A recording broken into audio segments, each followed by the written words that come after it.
ताज़ा घडामोडी पाहण्यासाठी आमच्या चॅनलला सबस्क्राईब करा, लाईक करा, शेअर करा आणि बेल आयकॉनला प्रेस करा. A7 न्यूजमध्ये आपले स्वागत. धरणग्रस्तांच्या न्यायासाठी अन्नत्याग उपोषण करणार, सचिन नाईक यांचे प्रतिपादन.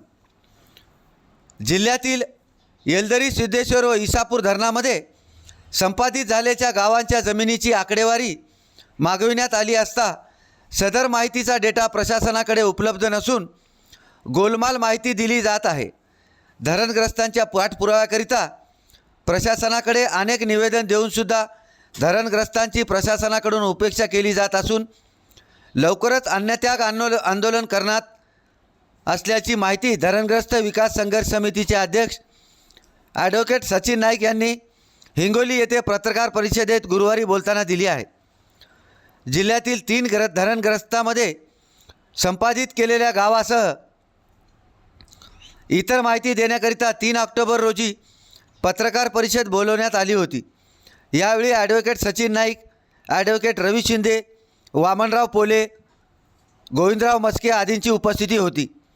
यावेळी ॲडव्होकेट सचिन नाईक यांनी बोलताना पुढे सांगितले की येलदरी धरणात सेनगाव तालुक्यातील 13 गावांचा समावेश असून या गावातील 3144.55 हेक्टर जमीन शासनाने संपादित केली असताना त्याचा एकूण मोबदला फक्त 10,49,427 रुपये एवढा दिला आहे.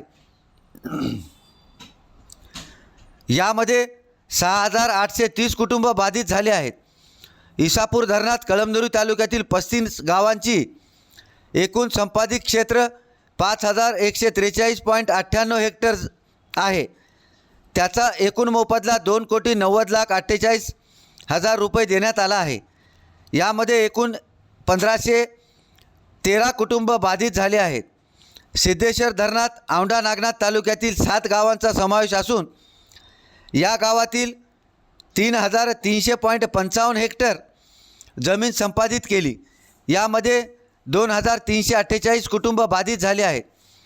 संपादित मोबदल्याची आकडेवारी संबंधित विभागाने गोलमाल स्वरूपात दिली आहे. तसेच आता लवकरच धरणग्रस्तांची बैठक घेऊन पुढील आंदोलनाची दिशा ठरवली जाणार असल्याचे ॲडव्होकेट नाईक यांनी बोलताना सांगितले.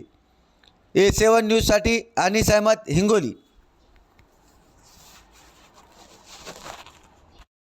या ठिकाणी उपस्थित असलेले काही प्रत्यक्ष धरणग्रस्त आहेत असे आमचे सहकारी.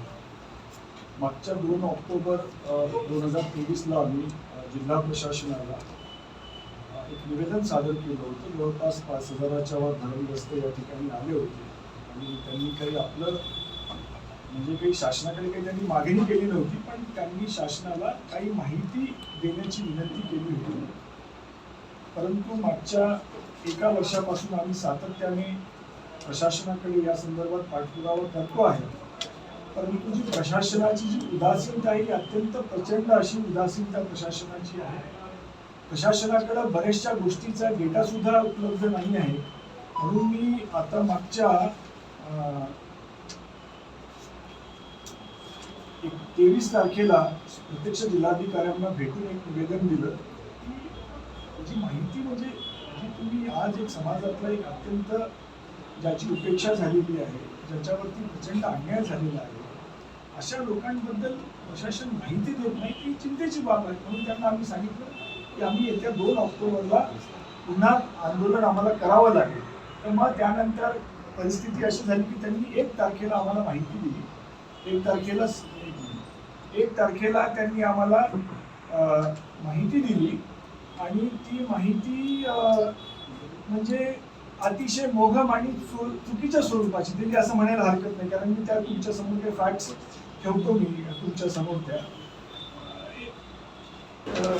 धरणामध्ये म्हणजे शेनगाव तालुक्यातली 13 गावं त्यांनी संपादित केली. जवळपास 3,144 हेक्टर जमीन त्याच्यात संपादित केली आणि त्याचा मोबदला किती मिळाला त्यांना, तर 10,49,000 मोबदला. म्हणजे 7,500 एकराचा मोबदला किती, 10,49,000. सांगण्याचं तात्पर्य की जी त्यावेळेची जी सामाजिक परिस्थिती होती, म्हणजे त्यावेळी म्हणजे 1964ला हे अवॉर्ड झाले, त्यावेळी सोन्याचा जो भाव होता म्हणजे तोळा जे होतं ते 63 रुपये 25 पैसे तोळा सोनं होतं. म्हणजे एका तोळ्याच्या किमतीपेक्षा त्यावेळी शासनाने एक जर जमीन संपादित केली. म्हणजे अशा प्रकारची आणि त्याच्यानंतर इसापूर धरणामध्ये म्हणजे जवळपास 5143 हेक्टर जमीन ही याच्यात 81-82 ला अवॉर्ड झाले आणि त्या पूर्ण इतक्या जमिनीचे पैसे किती मिळाले?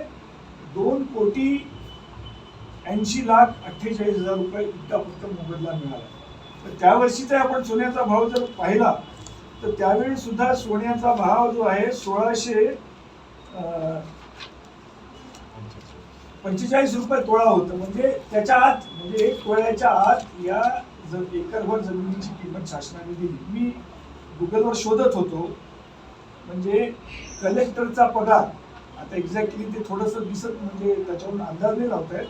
म्हणजे जेव्हा आपल्याकडं IAS ऑफिसरची व्यवस्था सुरू झाली म्हणजे 1948ला तेव्हा 350 रुपये पगार होता त्यांचा.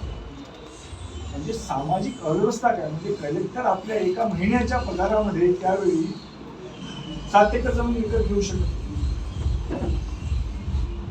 तर ह्यांना जे आणि हा जो कायदा आहे हा कायदा म्हणजे 1913 पर्यंत स्वतंत्र भारतात ब्रिटिशांच्या कायद्याद्वारे जमिनी संपादित करण्यात. म्हणजे 1894चा कायदा हा 2013 पर्यंत आपल्या देशामध्ये अंमलात होता. 2013ला तर नवा कायदा आला, त्याच्यात अनेक सुधारणा झाल्या, त्याच्यामुळे आता शेतकऱ्यांना योग्य ते भाव मिळत आहेत. परंतु ब्रिटिशांच्या मध्ये जवळपास 62 वर्ष आपण इंग्रजांच्या जुलमी कायद्याने या देशामध्ये जमिनी संपादन करण्याचं काम केलं.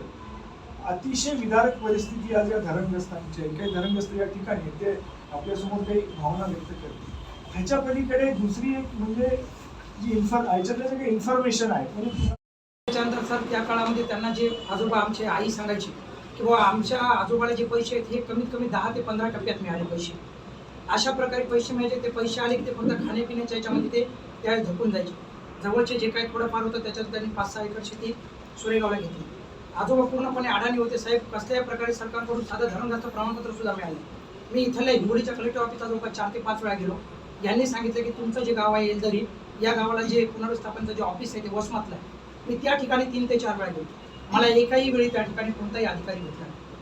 ज्यावेळेस सचिन नाईक साहेबांना आम्हाला सांगितलं त्यांच्याकडून आम्हाला काहीतरी आशा वाटायला की आमचं कुठंतरी काहीतरी आता आम्हाला न्याय मिळेल, काहीतरी त्यांच्याकडून या गोष्टी होतील आमच्यासाठी.